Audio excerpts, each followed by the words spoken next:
সারি সারি করে সাজানো শত শত পুরনো মোটরসাইকেল। কোথাও চলছে ইঞ্জিন স্টার্ট করে পরীক্ষা, কোথাও আবার শেষ মুহূর্তের দর কষাকষি। চমৎকার এই হাটে দূর দূরান্ত থেকে ছুটে আসছেন নানা শ্রেণী পেশার মানুষ।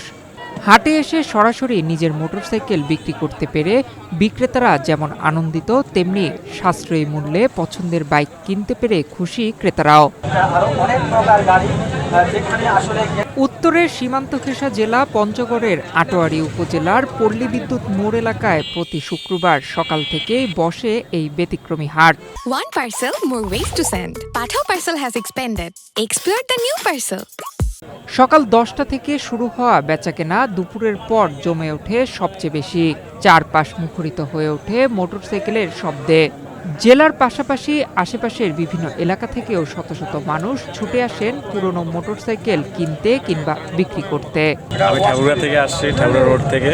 এখানে মনে আসে আমার মেলা পরিবেশ অনেক বেশি ভালো লাগলো। তো দেখতেছি গাড়ি কেনার উদ্দেশ্যে মূলত আসছি। আমি দেখি আমার মূল্যে যদি বাজারের মধ্যে গাড়ি পাই। পার্টি আছে, অনেক দূর থেকে পার্টি আসে, দাম বলতেছে গাড়ির, কেউ বিক্রি করতেছে, কেউ পারতেছে না, মানে এইভাবে চলতেছে আর কি হাটটা। দেখি আমরা নিয়ে আসছি, আশায় আসছি বিক্রি করতে পারি। আমরা সাকুয়া থেকে আসছি, শুনছি যে আটোয়ারে এখানে অনেক গাড়ি উঠে, নতুন পুরাতন ভালো ভালো গাড়ি পাওয়া যায়, এই জন্য আসছি, যে দেখতেছি, চয়েস করতেছি আর কি। এখনও মনের মতো গাড়ি পাই নেই, দেখি আশা করি পেয়ে যাব। হাটে অংশ নিতে বিক্রেতাদের প্রথমে কর্তৃপক্ষকে মাত্র 50 টাকা দিয়ে রেজিস্ট্রেশন করতে হয়।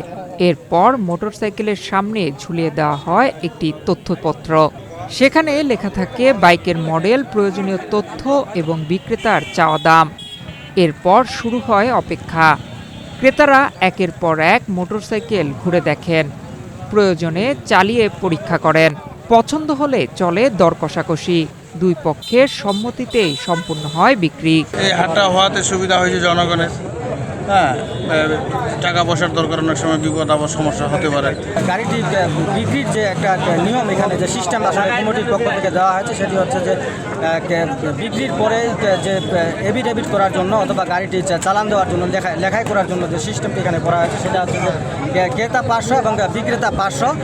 এরই মাঝে আসলে গাড়িটি সিস্টেম মোতাবেক আসলে গাড়িটি এই জায়গায় বিক্রি হচ্ছে। গত 12 জুন এই পুরনো মোটরসাইকেল হাটের উদ্বোধন করেন আটোয়ারী উপজেলা নির্বাহী কর্মকর্তা রিপামণি দেবী। হাটটির উদ্যোক্তা আখতারুজ্জামান পল্লব জানান, মানুষের ভোগান্তি কমানো এবং দালালমুক্ত একটি কেনাবেচার পরিবেশ গড়ে তুলতেই এই উদ্যোগ। আমি 6 থেকে 7 মাস আমি অ্যানালাইসিসটা এরকম যে আমার পাশের বাসার এক ছোটো ভাই গাড়ি বিক্রি করতে গেছে। গাড়ি বিক্রি করবে তখন সে চিন্তা করছে কোথায় বিক্রি করবে, তখন সে বন্ধুবান্ধব অথবা ব্রোকার এদেরকে সার্চ করছে। আগে করার পরে তাদের সাথে দরদাম বনে নাই, তখন সে শোরুমে গেছে। শোরুমে যাওয়ার পর সে গাড়িটা বিক্রি করছে, ওর টার্গেট ছিল 80,000 টাকা বিক্রি করবে। তখন সে গাড়িটা বিক্রি করছে মাত্র 65,000 টাকা। অ্যাট দ্য লাস্টে সে ইনফরমেশন নিয়ে দেখলো 7 দিন পরে তার গাড়িটা 78,000 টাকায় বেচে। এই যে মাঝখানে যে গ্যাপটা, আমি চিন্তা করে দেখলাম যে আসলেই তো একটা গাড়ি আমরা কেনার পরে যখন গাড়ি আমরা বিক্রি করব, সেকেন্ড হ্যান্ড শোরুম ব্রোকার ছাড়া আর কোনো ওয়ে নেই মানুষের। তখন আমি চিন্তা ভাবনা করে দেখলাম আসলে এই জিনিসটাকে কীভাবে মানুষকে একটা প্ল্যাটফর্মের মধ্যে একটা ছাদের নিচে আনা যায়। আমি এখান থেকেই আমার এই থিমটা নেওয়া। তারপরে আমি চিন্তা ভাবনা করে অনেকের সাথে পরামর্শ করে এই সিদ্ধান্তটা নিলাম যে আমি একটা মোটরসাইকেল একটা মিলন মেলা করার চেষ্টা করব। এটাই ছিল আমার প্রতিজ্ঞা, উদ্যোক্তা হয়ে যে আমি মিলন মেলা করবো, এক ছাদের নিচে আমি ক্রেতা বিক্রেতাকে আমি সমন্বয় করব। দালালমুক্ত পরিবেশ, স্বচ্ছ লেনদেন আর এক ছাদের নিচে শত শত মোটরসাইকেল দেখার সুযোগ, সব মিলিয়ে অল্প সময়ে জনপ্রিয় হয়ে উঠেছে আটোয়ারীর এই পুরনো মোটরসাইকেলের হাট। উদ্যোক্তাদের আশা, ক্রেতা বিক্রেতাদের আস্থা ধরে রাখতে পারলে ভবিষ্যতে এটি উত্তরাঞ্চলের সবচেয়ে বড় ব্যবহৃত মোটরসাইকেলের বাজারে পরিণত হবে।